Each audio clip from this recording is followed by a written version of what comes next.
ምንድነው እሺ? ህይወትሽ በምንድነው የተበላሸው ብለሽ ጠይቂኝ። ጠይቂኝ። ቶሎ በይ ጠይቂኝ። ህይወትሽ በምን ተበላሸ በይ። መሰረት ምን አጋጠመሽ? ምን ደረሰብሽ? ህይወትሽ ለምን እንደዚህ ተበላሸ ብለሽ ጠይቂኝ ቶሎ በይ። ሄለን ቶሎ በይ ጠይቂኝ እያልኩሽ ነው። እሺ መሰረት ህይወትሽ ለምንድን ነው የተበላሸው? ምን አጋጠመሽ? ቆይ ምን ሆነሽ ነው? እንደዚህ ነው እንጂ ወይዘሮ ሄለን የሰው ልጅ የሚሞተውም የሚኖረውም አንዴ ነው። ስለዚህ ምንም የሚያስፈራኝ ነገር የለም። መሰረት አትፍሪ። ለቤተሰቦቼ ትንሽ ውለታ ነገር ልውላቸው ፈልጌ ነው እኮ። ምን አይነት ውለታ? እንጂ አይነት ሰው አያስፈልግም። ገና በጣም ህጻን ልጅ ነሽ። እደጊ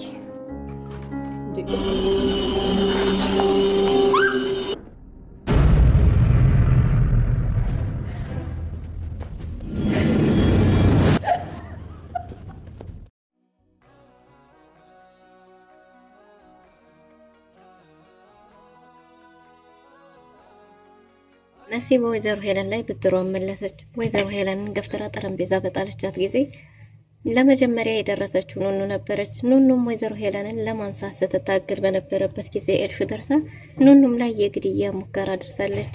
ኑኑ ለትንሽ ነፍሷ ሳትወጣ ተርፋለች። በዚህን ሰዓት የደረሰው ቤሉል ሁለቱንም አፋፍሶ ወደ ሆስፒታል ይዞ ሄዷል።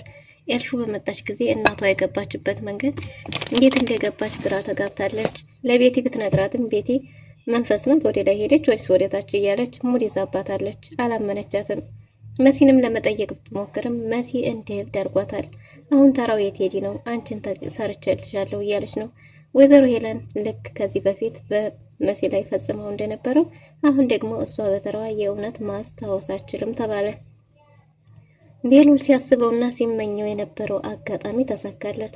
ወይዘሮ ሄለንና ኑኑ ጎን በጎን በተኙበት ጊዜ ከሁለቱም ናሙናቸውን ወስዶ ማስመርመር ችሏል። ቤሉል ኑኑ የወይዘሮ ሄለን ልጅ መሆኗን አረጋግጧል። ሰላም ጤና ይስጥልን ውድና የተወደዳችሁ እንደምን አላችሁ? በያላችሁበት የዓለም ዳርቻ ሰላማችሁ በዚህ ትትርፍ ይበል እያልን በአዲስ መጣን። በቅንነት ላይክ፣ ሼር፣ ሰብስክራይብ እያደረጋችሁ ቤተሰብ አድርጉን። ወይዘሮ ሄለን ሲያቅበዘብዛት በጧቱ እነ መሲን ቤት ሌን ለቃችሁ ውጡ፣ እናንተ ኮተታሞች በምን ብናገር ይሻላል? እናትሽን ጥሪና ሁኑኑ ቤት የለቃችሁልኝ ውጡ እያለች መሲን ልክ እንደ ድሮ የምትፈራኝ መስሏት ቁም ስቅሏን ተሰጣት ነበር። ግን ደግሞ በህይወቱ ተስፋ የቆረጠን ሰው ፍሩት የሚባለው እውነት መሆኑን በመሲ ተመልክተናል። ከዚህ በፊት ስትፈራት ስትሸሻት የነበረችው መሲ አሁን ግን ፊት ለፊት ተጋፍጣታለች። ምንም የፍርሃት ስሜት አይታይባትም ነበር።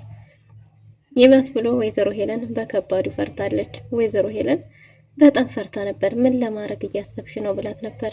አይ ምንም ላረግ አላሰብኩም፣ ነገር ግን አንድ ጥያቄን እንድትጠይቅኝ እፈልጋለሁ ብላታለች።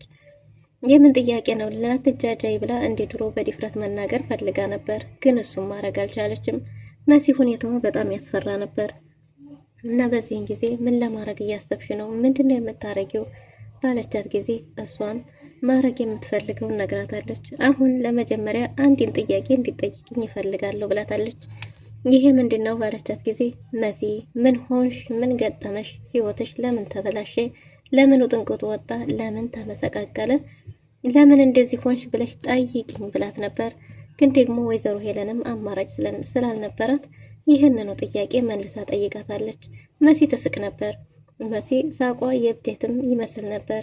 እናም በዚህን ጊዜ ወይዘሮ ሄለን ፈርታ ለመሄድ ብትሞክርም ጥያቄዎችን ሳትመልሽና ንግግሬን ሳልጨርስ የትም መሄዳችን ብላታለች። ቀኑ የመሲ ነው።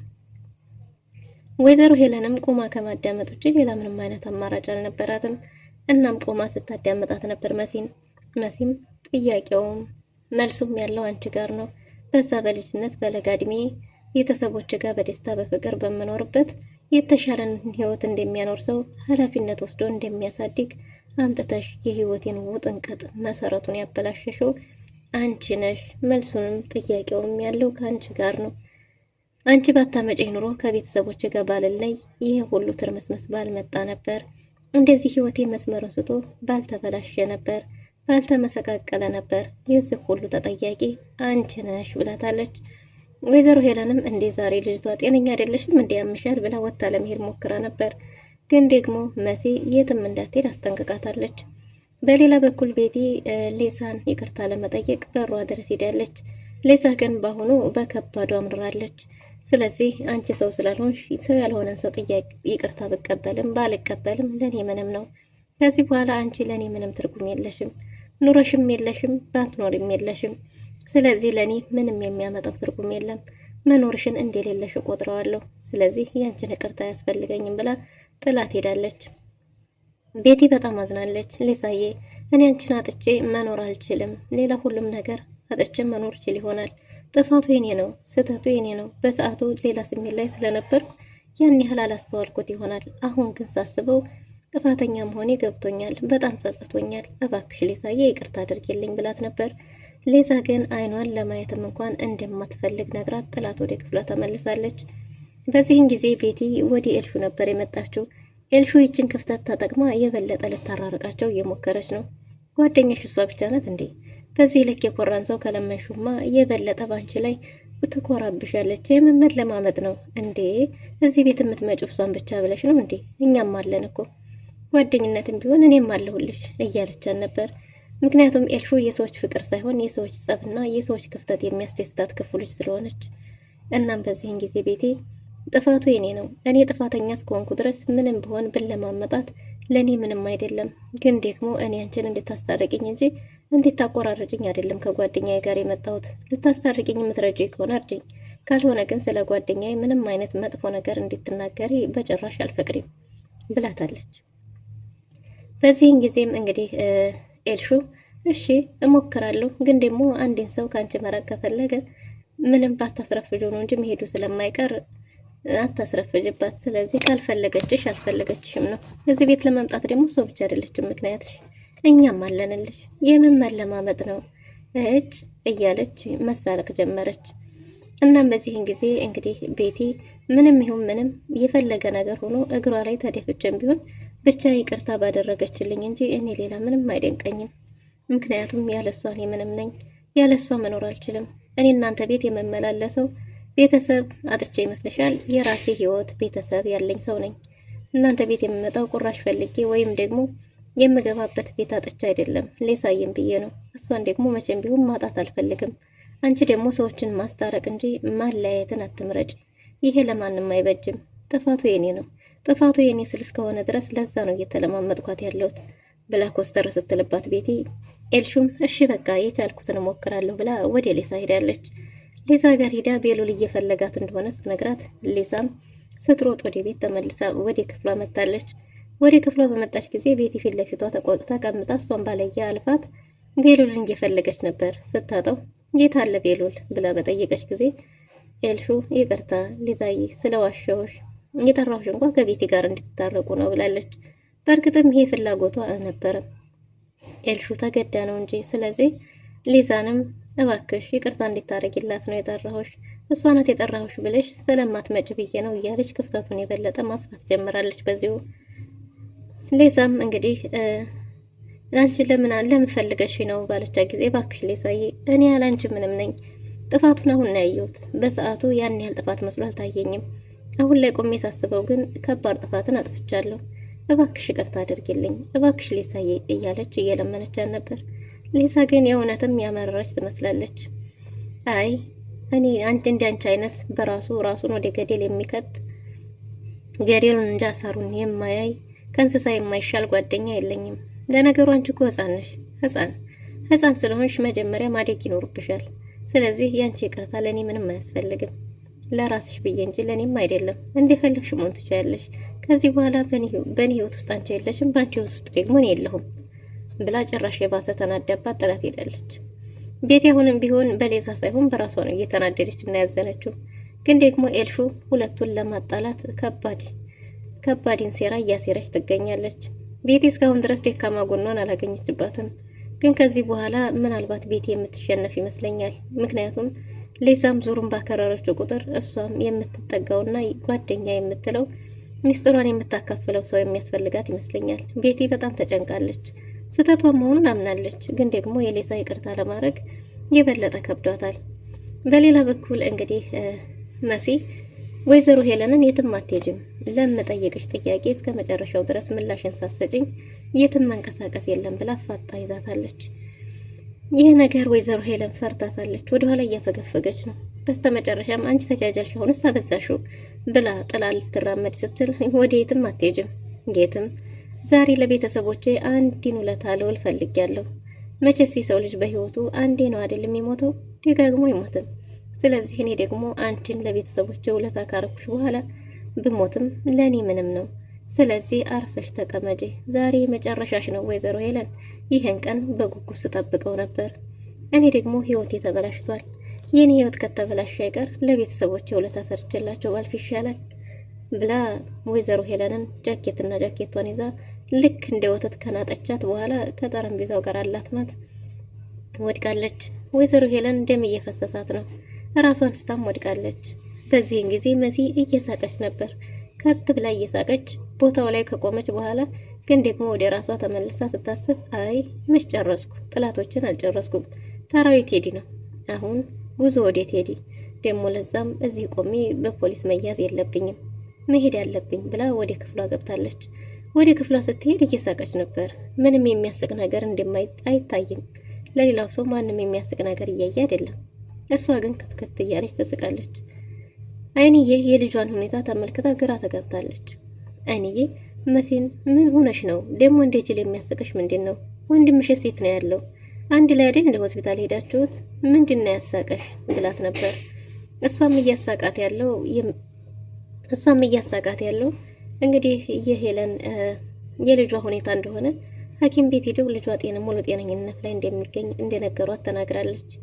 ወንድሟንም እንዳላየችው ስትነግራት ወይዘሮ አይንዬ እንዲህ ጭራሽ እናት እኮ ነኝ አልታፈርም፣ ምንም ነው የማታፍሪኝ ብላ የበለጠ መናደር ጀምራለች። አይንዬ በተናደደች ጊዜ መሲ አሁንም እየሳቀች ነበር። አሞሽ ነው እንዴ አብደሻል እያለቻት ነው። አይ ምንም አልሆንኩ ዝም ብዬ ነው እያለች ግን በየመሃሉ ከትከት እያለች ስቃለች። አይንዬ ኮስተር ብላ ሂጅና ቬሎልን ጥሪልኝ ብላ ኮስተር ባለ ሞቅ ባለ ቃል ተናግራለች። አይንዬ እባክሽ ሂጅና ወንድምሽን ጥሪልኝ ብላት ነበር። ግን ደግሞ የትም አልሄድም እሱም የለም አላየሁትም ብላ ኮስተር ብላ ግን ደግሞ ትንሽ ትስቃለች፣ ትንሽ ትቆጣለች። አይንዬም ግራ ገብቷት ልጇን መመልከት ጀምራለች። በጣም ግራ ተጋብታለች። እያበርሽ መሆን አለበት፣ ይሄ የጤነኝነት አይደለም እያለች ነው። ሄለን እዛ ተዘርራ ደሟ እየፈሰሰ ነው። ኑኑ ከቤሉል ጋር ተጣልታ ወደ ቤት እየሮጠች ስትመለስ በዚሁ በዲኤንኤ ጉዳይ ላይ የመጀመሪያ እዛ ቤት የደረሰችው ሴት ሰው እሷ ነበረች። ወይዘሮ ሄለን እዛ ተዘርራ ስታያት እንዴ እትዬ፣ ወይዘሮ እትዬ፣ ኧረ እትዬ ሄለን ምን ገጠመሽ እያለች አንዴ አንቱ አንዴ አንቺ እያለች ግራ ተጋብታና ተደናግጣ እሷን ለማንሳት እየሞከረች ነበር። ግን ደግሞ እሷን ለማንሳት እየሞከረች ባለችበት ጊዜ ደም እጇን ነክቷታል። ኑኑ እሱ ድንጋጤ ሳለ ግራ ተጋብታ አረ ሰዎች ድረሱልኝ፣ አረ ድረሱልኝ፣ ሰዎች ድረሱልኝ እያለች እየተጣራች ነበር። በዚህ ሁኔታ ላይ ሳለች ድንገት የደረሰችው ኤልሹ ነበረች። ኤልሹ ከደረሰች በኋላ እማዬ እማዬ እያለች እናቷን ለማንሳት በሞከረች ጊዜ ወይዘሮ ሄለን ምንም አይነት ትንፋሽም ሆነ መንቀሳቀስን አታሳይም ነበር። በዚህ ሁኔታ ላይ ኤልሹ በዚህ ቦታ ላይ ያለሽው አንቺ ነሽ፣ እናቴን ደግሞ ከአንቺ ውጪ ማንም ሰው እንዲህ ሊያረጋት አይችልም ብላ ኑኑን ጎትታ ከወሰደቻት በኋላ ጥላ በትራስ አፍና ለመግደል ሞክራለች። ኑኑ ብትታገልም ኤልሹን ማሸነፍ አልቻለች። በዚህን ጊዜ ኤልሹ በትራስ ታግላ ካፈነቻት በኋላ ኑኑ ራሷን ስትስት ጥላት ሰውን ለመጣራት ወደ ፎቅ ወጣለች። ኤልሹ ሰው ለመጣራት ወደ ክፍሏ በሄደችበት ሰዓት ድንገት ቤሉል ደርሷል። ቤሉል በመጣ ጊዜ ኑኑንም ሄለንንም እዛ ተዘርረው ሲያይ ምን እየተፈጠረ ነው? ምንድነው እየሆነ ያለው ብሎ ቀድሞ የሄደው ወደ ኑኑ ነበር። ኑኑን ለማንሳት እየሞከረ ሳለ እሱም ሰዎች እርዱኝ እያለ በተጣራ ጊዜ መጀመሪያ የደረሰችው ሌሳ ነበረች። ሌዛ ቦታው ላይ ስትደርስ እሷ ወይዘሮ ሄለንን ለማንሳት ስትሞክር ቤሉል ኑኑ ትንፋሹ አለ፣ ስለዚህ ቶሎ መሄድ አለብን እያለ ለማንሳት እየሞከረ ነው። ሌሳ ሄለንን ለማንሳት በሞከረች ጊዜ ደም እጇን ነክቷታል። በዛን ጊዜ ኦኦ እያለች እየጮኸች ነው። ሌሳ ድንጋጤውን መቋቋም አቅቷታል። ቤሉልም ስርዓት ይዛና ፏን ዘግታ እንድትቀመጥ ሌሳን ከተናገረ በኋላ እንደምንም አምቡላንስ ጠርቶ ሁለቱንም ከዛ ቤት ይዞ ወደ ሆስፒታል ሄዷል። ኤልሹ ቤቲን ጠርታ እናቷ አደጋ እንደደረሰባት ነግራት እናቷን ቤቲን ይዛ ስትመጣ ቤቲ ቦታው ላይ ስትደርስ ሄለን አልነበረች። እንዴ አሁን እኮ እዚህ ነበረች፣ እዚህ የት ሄደች ስትል ወደ ሰማይ ወጣች ወይስ ወደ መሬት ተሰቀጠች? የት ሄደች ብላ ቤቲ አላመነቻትም። መጀመሪያውንም ተሳስተሽ ነው የሚሆነው እንጂ አሁን በዚህ ፍጥነት የት ትሄዳለች እያለች ነው። ቤቲ መኝኝ እዚህ ነበረች፣ አሁን እዚህ ነበረች እያለች በየቦታው በየመስኮት በየቀዳዳው በየክፍሏ ብታያትም የለችም። መሲንም ለማናገር ስትሄድ መሲም በድፍረት የት እንዳላየቻትና ሲጀመር ስሟም እንዳልሆነ በንቄት አናግራታለች። ኤልሹ መጀመሪያ የእናቴ ጉዳይ እናቴን ላገኛትና ምን እንደማረግሽ አላቅም እያለች ነው። የእናቱ ልጅ የገዛ እህቷን እየዛተች ነው። እናም እንግዲህ ኤልሹ እናቷ የት እንደሄደች የት እንደገባች ግራ ገብቷት እየዋተተች ነው። መኩ ድንገት ወደ ቤቱ ተመልሶ መጥቷል። መኩ በመጣ ጊዜ አንተ እዚህ ነበር እናቴን አይታታል ብለው ነበር። መኩ ለራሱ ተናዷል። ቴዲ ቤት በሄደ ጊዜ ቴዲ ቤቱን ቀይሮ አላገኘውም። ለዛም ደግሞ እጅግ በጣም ተናዶ እሳት ለብሶ እሳት ጎርሶ መጥቷል። ልጅት አላየኋትም ብሎ ዝም ብሏል። እና ታዲያ የት ሄደች ወት ሄዳ ነው እያለች ኤልሹ እናቷን ፍለጋ ከላይ ከታች እየተሯሯጠች ነው። ቤቲ ለቤሉል ደውይ ብላት ነበር። ቤሉል እያነሳ አይደለም። ለሊዛ ደውይ ብላት ሊዛም እያነሳች አይደለም። መኩ እዛው ተናዶ ተቀምጧል። መሲም የወይዘሮ ሄለንን ሁኔታ ቸክ ለማድረግ በመጣች ጊዜ ወንድሟ ቁጭ ብሏል። ወንድሟን ቁጭ ብሎ ስታይ ወንድሟን ለማናገር ስትሮጥ መታለች። መሲ ወይዘሮ ሄለን ያለችበትን ሁኔታ ለማወቅ ስትመጣ ማንም ሰው አልነበረም። ወንድሟ ቁጭ ብሎ ነበር። ወንድሟን ስታይ ተደናግጣ ወደታች ወርዳለች እና ወንድሟን ምን እንዴት ተፈጠረና ምን እንደገጠመው ለምን እንዳረፈደ ጠይቀው ነበር። መኩ ግን ስላላገኘው እጅግ በጣም ተበሳጭቶ ስለነበር ጥሩ ምላሽ አልመለሰላትም። ለረጅም ሰዓት ዝም ብሏት ነበር። እና መሲ እንዴ ወንድሜ ጨንቆኛል እኮ የሆነ ነገር በል እንጂ ምንድነው እያለችው ነበር። እሱም ደግሞ አላገኘሁትም አልኩሽ፣ አላገኘሁትም፣ ምንም የተፈጠረ ነገር የለም ብሏታል። የት እንደቆየና እንዳመሸ ለመጠየቅ ብትሞክርም ሊነግራት ፈቃደኛ አልነበረም። ብቻ እንዳላገኘው ነግሮ ዝም ብሏታል። መሲ የወይዘሮ ሄለን መጥፋትም ግራ ተጋብታለች። ወንድሜ ስትመጣ ሄለን ወደ ውጭ አይታህል ነበር እንዴ ብላ ብትጠይቀውም ማንንም ሰው እንዳላየ ተናግሯል። መሲ የት አባቷ ሂዳ ነው እያለች እሷም ማንንም ሳታስነቃ ሄለንን መፈለግ ጀምራለች። ወይዘሮ ሄለንና ኑኑ በአንድ ሆስፒታል በተመሳሳይ አልጋ ላይ ተኝተዋል። ይህ አጋጣሚ ደግሞ ለቤሉል ጥሩ ሁኔታን ፈጥሮለታል። ምክንያቱም ቤሉል በስርዓት ሊያናግራት ቢሞክርም ኑኑ ፈቃደኛ አልነበረችም። ይህን አጋጣሚ ተጠቅሞ ግን የእናትና ልጆችን ውጤት ማወቅ ችሏል። ውድና የተወደዳችሁ ለዛሬ ነበረን ቆይታ ይህን ይመስል ነበር። በቀጣይ እስከምንገናኝ መልካም ጊዜ